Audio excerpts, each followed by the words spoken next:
you had a show that you were once speaking of?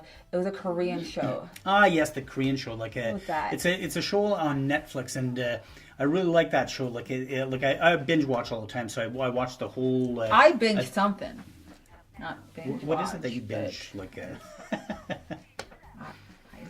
But nonetheless, the first episode was so good. It was like they were touching like on topics. It's like they were having like a gay parade that was going through the front of the thing, and the old Korean guy decided that he didn't want to be. Wait, tell your story. Yeah. Come back to the gay pride parade.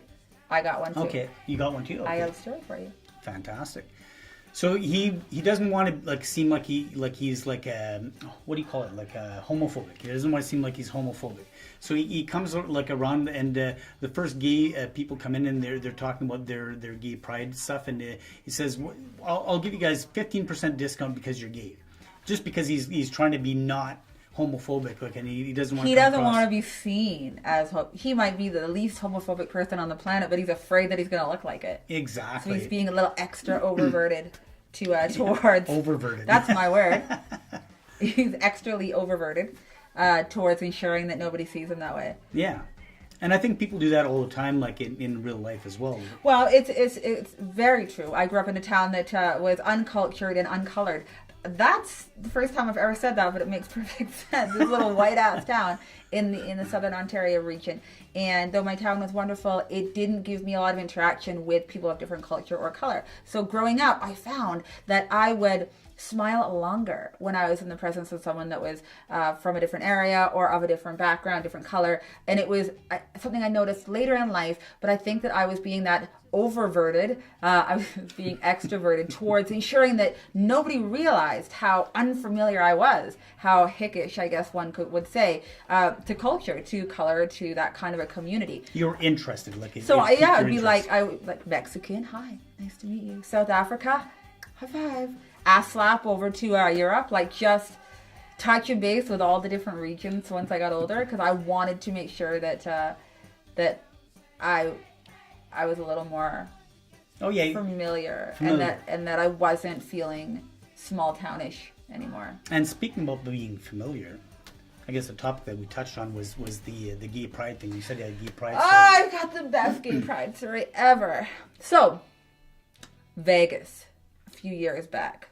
Okay. I love Vegas. It is a good spot, although lesson learned, don't take your children at a young age. So my parents and I were en route to Disneyland in California, and my parents are big Vegas people. They go every year. So they wanted to take us down there for a quick stopover. So we did. And we toured a little bit. We ended up on Fremont Street, which of course is, right?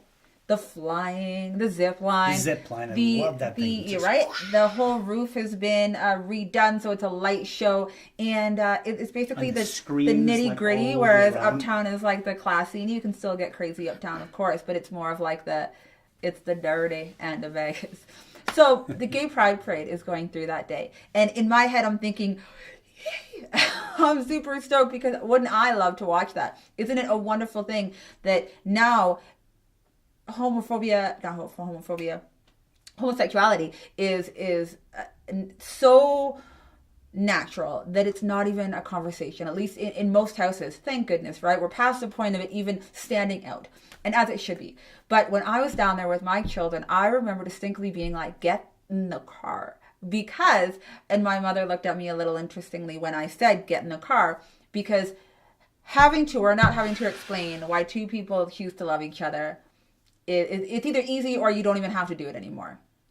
Wonderful. Having to explain why this gentleman is prompted over that gentleman wearing nipple tassels and dressed as a unicorn, twirling a hula hoop with 17 other men that are dressed in thongs, a little harder to explain to a 9-year-old. So I haven't even talked about having sex with a woman or a man. I don't want to talk about having sex with a unicorn. That was... bestiality. That's all it was. I was like, listen, kids, we'll come back for the Gay Pride Parade in like 5 years. Those buggers. Once we get y'all through the sex ed talk, we're coming back. But for tonight, get in the car. Get in the car. And that was and I think that's how we're going to end the show. Get in the car. Get in the car. We'll see you next time. We're taking off. This is getting like way too much over the edge. Yeah. Let's go. Get in the car.